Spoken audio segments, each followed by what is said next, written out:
my lighting is dark. I don't know what's going on. Does it look dark? No, I don't think so. All right. I know, look how big it is. I know. I wanted to see it in person, and we just ran out of time. And it's like, okay, I'm not trying to be like pretentious or anything, but no, not at all. Do you need me to turn my phone like lengthwise? Or do you think it'll matter? I don't think it matters on Zoom. Well, and then I'm gonna go Facebook Live from Zoom. So yeah, and I think if you try to go live together on Facebook, they want you to do it that way. But I think Zoom takes care of all of that for us. The only thing is when we go straight, once it goes live, I think we have to start talking because it's delayed. And me and Hannah was like, something's weird. Does it, like, we're talking, then we realize, oh, it's on, it's live. So I was like, but it's delayed. So it's weird. It's not in real time. It's delayed a little bit. So it's kind of funky. Okay. So, anyway, super, and we'll hop on in a minute. I don't care if we're late, but so super conversational. Really my goal is to have you leave the audience or any, viewers with some self-confidence, empowerment while going through what you went through. So around the infertility. And then anything else you want to share with that experience. But, of course, my whole platform is like building, having a solid sense of self and self-confidence. But I realize those things get hindered by different things, right? Yeah. So my assumption is that probably did affect your self-confidence when you heard that, right? Yeah. So that's kind of where I'm going with it. Cool. And any other resources you want to share, and then maybe put those in the comments and then share it, and you can put your information and your your charity information too in the comments, because the last video got like, I think 600 views, so it's getting that's great. So I'm like, okay, good. Yeah, so I have to use my glasses until to read this. Yeah, no worries. I have a couple of things that helped me, in those seasons of trying and loss. And so I have little notes right here to refer to, and perfect. Hopefully I get, are we talking about pageants at all too, or mostly? I feel like there might be a little bit of crossover, but yeah, because I was thinking I was going to start like, talking about the reason I'm having my pageant, my Sash sisters on, is because I feel like there's this stigma with pageantry, and so I'm really wanting to work on changing that stigma. So yeah, I'll start with that. Cool. And then we'll get into the story. All right, so bear with me because I'm kind of a wing it kind of girl. Okay, going live. All right. Share to my news feed. Next. All right, so it's preparing. I wonder if it tells me if I see anything different. Maybe not. I think once I press live, it's live. Okay. Okay, so I should have had this already done. This is like, I need to have like a copy and paste. C.R.O.W.N Crown Effect, Ep.2. I don't know why it's under gaming. Okay, so I think once I press go live, this is it. Okay, 1, 2, 3. Great. Okay. Good morning, friend. Yeah, hopefully. Ooh, okay. Setting up. I see it in the corner. It says live on Facebook. Okay, not on my end yet. Oh no. So hi, good morning, everyone. Good morning, Facebook. Good morning. I am so excited to be back for episode 2 of the C.R.O.W.N effect, creating success through self-confidence. So C.R.O.W.N, if anyone is wondering, is confidence revealed. Can't even remember. Confidence revealed on women now. So cool. My platform as your Mrs. Texas United World is all about it, really lifting women up and creating an element of self-confidence, because I believe that is the core foundation to your success. So I'm super excited about my guest today on episode 2. We actually have a lot in common. We're both from San Diego. She's a graduate of San Diego State University. I'm very well versed with that university. She enjoys watercoloring, and she is a big volunteer. I'm not gonna let you know where she volunteers yet, because I don't want to give away what we're talking about. She has been madly in love with her husband Brady for 13 years, and they live in Grapevine. You also may know her as a 2-time state pageant winner here in Texas. Actually got to win that. And our Miss United States, was it 2020 or 2019? 2019. So she into 2020. Yeah, into 2020, which was an interesting year. So many of you, so I want to welcome my beautiful friend and Sash sister, Lindsay Closson. So Thank you. Thanks for having me. So fun. It's fun to have a reason to get dolled up. I have a toddler at home, and so it's nice to still continue to have an outlet to talk to women and encourage them. That's kind of what this community is all about. And that's one of the things I wanted to talk about with you, Lindsay. I know that you've probably experienced this, but I think there's a little bit of stigma when it comes to pageantry, especially Mrs. Pageants. And tell me what you've experienced in that realm, because what I want our listeners to understand is I'm picking my Sash sisters to do a lot of interviews with, but we're not all about pageantry. So what have you experienced as far as a negative stigma, and how have you worked to kind of change people's mind? Well, I would say the good news is, for the most part, it's all been very positive. And you can't let what other people think about what you're doing affect what you're doing if it's something that you love, regardless of what it is. So I have family members who didn't quite understand why pageantry was something that I was connected with or wanted to pursue. And you kind of just have to let that be okay, because it doesn't change your heart or your passion for your own hobby just because someone else doesn't understand it. So yeah, I would say it's been mostly positive, and I didn't feel like I wanted to spend any energy trying to overcome that when my goals were really, serving my community, connecting with women, encouraging women, and knowing what it does for me and what I'm able to do for others. My very favorite thing has always been the ability to make other people feel special. Yeah. There's just something about showing up at a community event or meeting someone new and you have the crown on that makes them feel like they're meeting someone special. And so we have the ability to do that for others. And I always let that be more important than whatever someone didn't understand about why you're a grown woman in pageantry. Yeah. I know I'm on, definitely the upper end of the age realm. I'll be 49 years young. And so I haven't experienced too much, but I do know there's in the business community, I sometimes sense a little bit of opinion. And one of the things I want to showcase by bringing on all my pageant sisters is, we're not a bunch of grown women, kind of parading around like toddlers and tiaras. Every woman I have ever met in a pageant has not only been beautiful, physically, but and that obviously can change with makeup and hair and extensions. We all know that.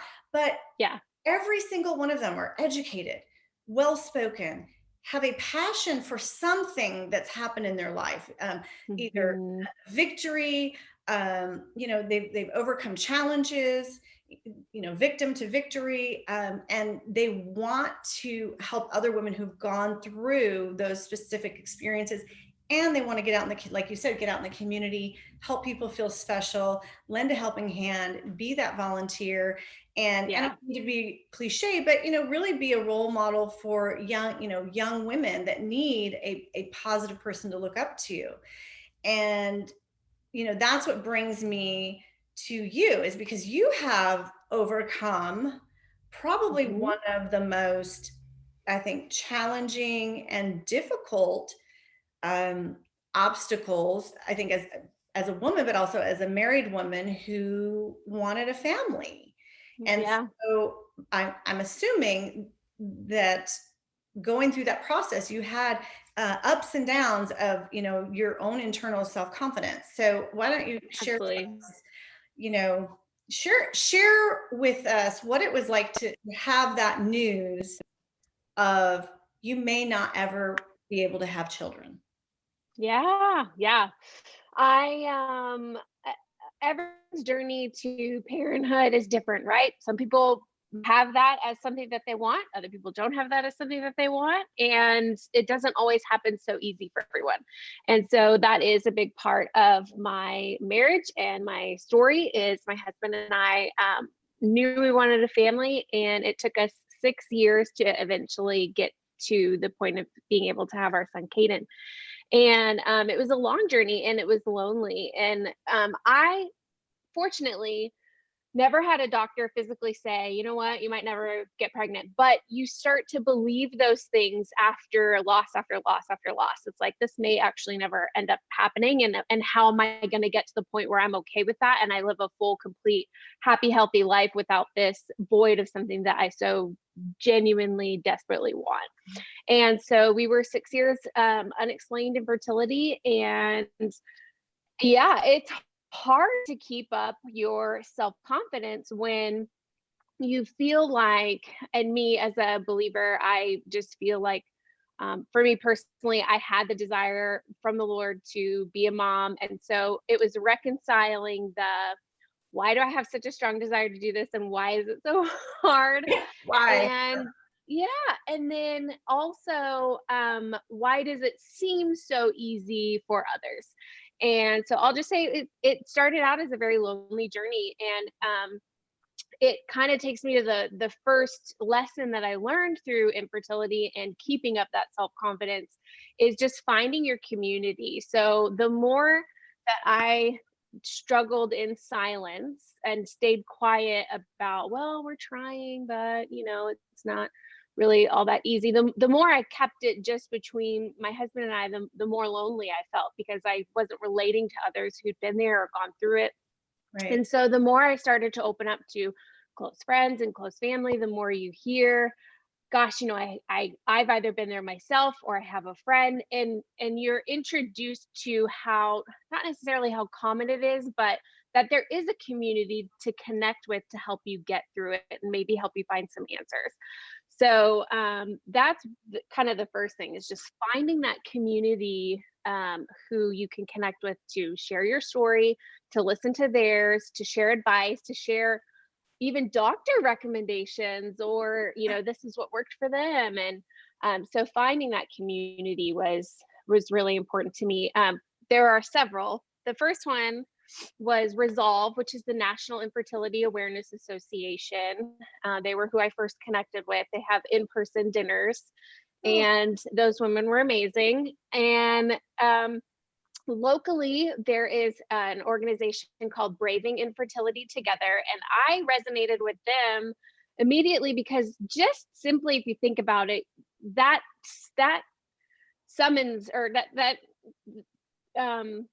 describes what you have to do to get through the journey. You are braving infertility, but you have to do it together Yeah, to not get through. with your husband, but like you were saying, being able to connect with other women and be a sense of support for them. So it's not just with your husband, but it's with that community of women who need your support. And I know men are affected by a loss or a miscarriage or the infertility.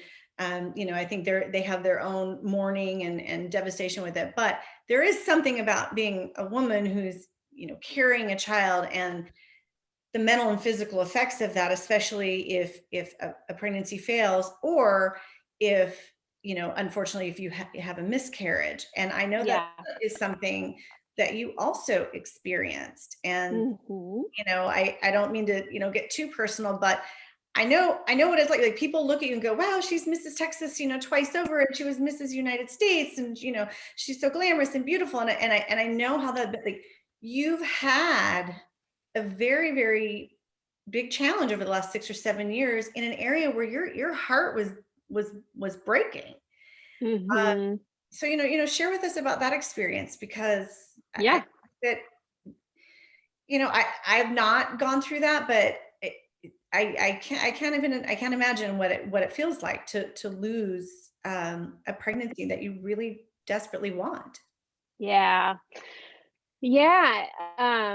It actually kind of leads me right into the second thing I wanted to share in regards to keeping your confidence, because you're going to have highs and lows in whatever journey, whoever's watching, whatever journey you're on, you're going to have highs and lows. And the thing that I learned was, as hard as it is, you have to embrace that season of loss and walk through it.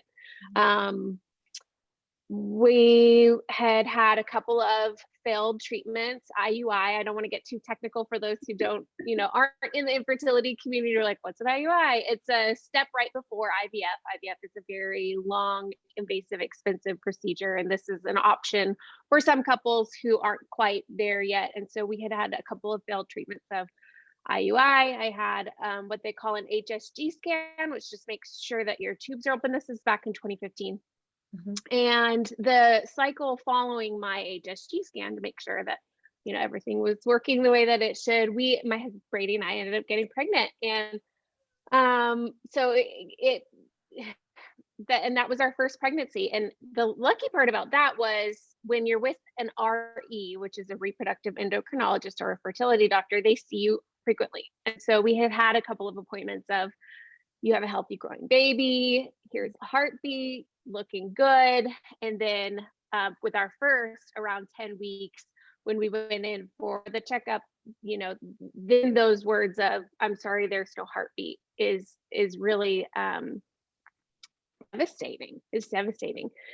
And so I'm glad that I had something like pageantry in my life that gave me something to look forward to, that gave me something to pour my heart and soul into, while I was kind of going through this. And I wasn't quite ready to share all of it in the beginning. I did finally get there, but embracing that season of loss. And then I would say too, even so condensing our long story, we had a loss in 2015. We were blessed with Caden in 2017.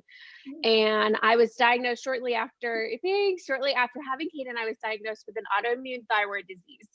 And it is believed that that's the reason why I went through infertility as long as I did, was because I had this thyroid disease that was untreated. So it's been treated now, and I've been on medication for it. And I believe that that's a reason that I've been able to get pregnant again since having Caden. And we were blessed with spontaneous pregnancy that's what they call it when you've gone through infertility and you just get pregnant, in 2019. And that was a very early loss. The first appointment we went in, they said, I'm sorry, we'll see you in a week, but it's not really looking good. And so it's just hard. And again, in 2019, I had already signed up to compete at Texas United States that year. And so having both journeys sort of going at the same time, had always given me something to look forward to. And embracing that season of loss applies to both, right? Because I watched the first episode of C.R.O.W.N with Hannah from last week, and she was even saying, she's like, I didn't win my state title until this system. And then she went on to win her international title. I think she's competed the better part of 20 years without winning a title. And so it's been a journey for her. Yeah. And I mean, even in infertility, when you go month after month of negative test after negative test, you just feel like it's this loss after loss, of hope. And I went through the same thing in pageantry. I was fourth runner-up, first runner-up, fifth runner-up, first runner-up again. And so you just have to continue to give yourself a chance and keep going. And that is easier when you can embrace that season that you're in, find your community, and keep going. So. And it's interesting because my journey in pageantry has been very, very similar. It's like well, we had a joke in my family. It was like forever fourth, it's like every pageant was like fourth runner, Sarah Hooper, and in the grand scheme of things, it's a pageant, right? But it once you've, like you said, you keep giving yourself a chance, you keep refining your message, you keep growing as an individual and as a woman, and then you finally get it right, you finally win. And and that was when I came on live, my own personal interview, that's really what I told women. I said, if it's really something that's in your heart, don't give up on it. And I'm not going to say it's all, rainbows and unicorns, because I know that there's times where someone just gives it their all and gives it their all, and it doesn't happen, whatever that was. But I think there's something else that comes to fruition from that experience. And, I was blessed to finally win my Texas title, which has been a goal since I've moved here. I love seeing Mrs. Texas on that sash. Thank you. I'm so excited. I'm still so excited. And so I know that it is easy to give up, though. If you're time and time and time discouraged. Yeah. And with something as sensitive as being, infertility, or, not being able to have a family, that takes an emotional toll. And right. And then there's like hormones involved and everything, so it gets almost bigger than life, I think. I mean, don't you think? Well, yeah. And it kind of goes back to, your initial point of stigmas around pageantry and why as married women we do what we do. But this is a way for so many women to turn that pain into purpose, and to really give it the voice that it deserves, to find and encourage other women who may be walking through it by themselves. So by talking about it and sharing it, it's like, oh, Mrs. Texas went through several rounds of, infertility and several years of trying, and like, yeah. So, and here are the resources that, helped me and that can help you get through that. And I do want to share, since we had mentioned about my miscarriage earlier, there's another organization called Hope Mommies. And they have several chapters within Texas, but they are also a nationwide, and they put together hope boxes for women who have experienced miscarriage or stillbirth or early infant loss. And so if that's something that someone needs to be connected with, I would love to connect them with that as well. Yeah, we're going to put all the resources in the comment section, as well as ways to get in touch with you if someone needs some advice or some guidance in the right direction. You have some good news, right? There's something exciting happening really soon, right? Yes, very soon. Yes. We have another baby on the way, a bonus baby, and he's coming next month at the end of March. I mean, I could pop up. I don't know, maybe not. I'll post a picture. But yeah, basketball. You just have this basketball in your tummy. Yeah, I am 8 months pregnant with our second son, and I just thank God every day that I took the steps to find out, what was going on. Oh, did you lose me for a minute? No. I just, it's the video's on delay, so I just saw you pop up. Oh, got it. And so a total bonus baby. I'm so grateful. And we at first, back in 2019, we had left it open to, if the Lord blesses with another one, we'd be happy. And then after that loss, I was kind of like, we're good with one, I don't want to go through all of that again. I don't want to hurt that much again. And then, here we are. And I'm so excited to meet this little dude, and our family is complete and happy, and I'm incredibly grateful. And I have a post on my Instagram that it's a picture of my son, kissing my belly, and it's a letter to myself in 2011, which is when we first started trying. It was all the things that I wish that I could tell myself back then. And so that's another link that I'll share, because there's some good just snippets of where my heart was versus what I wish I knew was coming, even though it took 10 years. Right. So not losing that hope is hard, but it's worth it. So let me, because I know, obviously you're really close with your husband. You guys have a really strong marriage. How was it for him? Like, what can women tell their husbands that they need when they're going through something like this? Because I know that the husbands are devastated and they hate seeing their wives hurt, and that's their child. But again, all the physical stuff is happening to us, right? As a woman, what would you tell women to tell their husbands to be able to, like, the way to support them, like what worked for you? Because I think sometimes the guys, they don't know what to do, they don't know what to say, and that Mhm. also adds to that isolation, right? Because you're like, my husband doesn't even know what to do, and I think the guys need a little advice. What worked for you?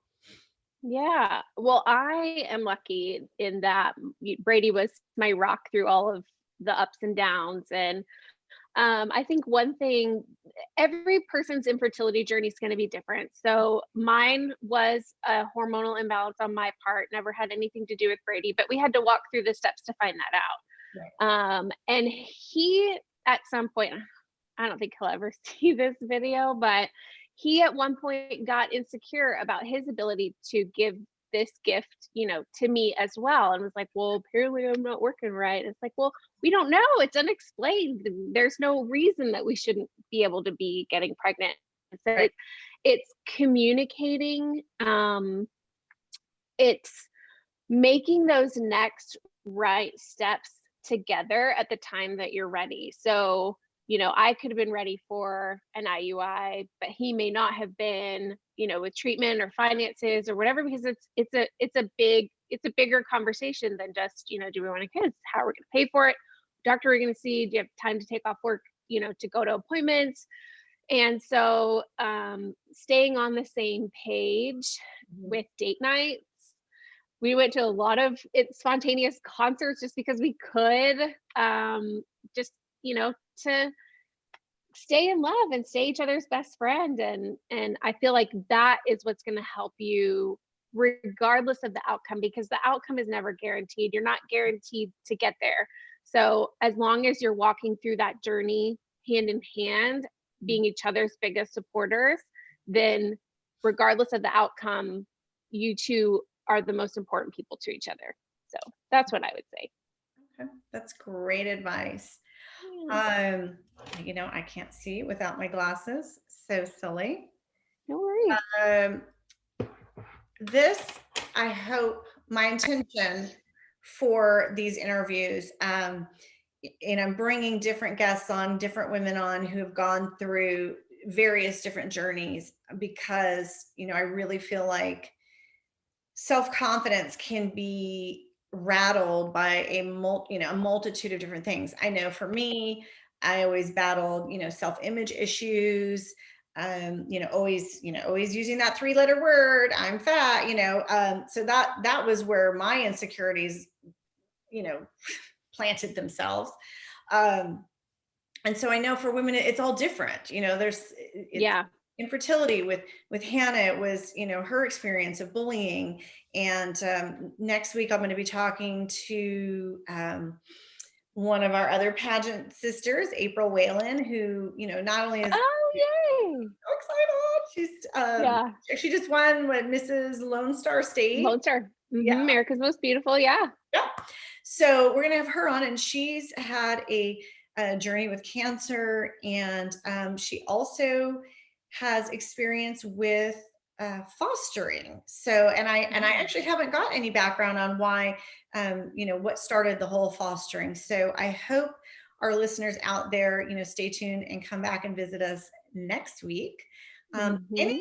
Any last, I don't know, words of wisdom, Lindsay, or just inspiration, tips or tools for women who've gone through what you've gone through, just to stay the course and not lose sight. Yeah. Well, there's one story that I was hoping to share, Yeah, please. and it is more pageant related than maybe infertility, but they go hand in hand. I got so focused in 2016 on winning a pageant Mhm. that I self-sabotaged, and I put all of my energy and effort and money, and I was and you know, the advice you get is don't go for the crown, because if you go for the crown, you're going to miss out on all the other wonderful things that pageantry has to offer, which is so true.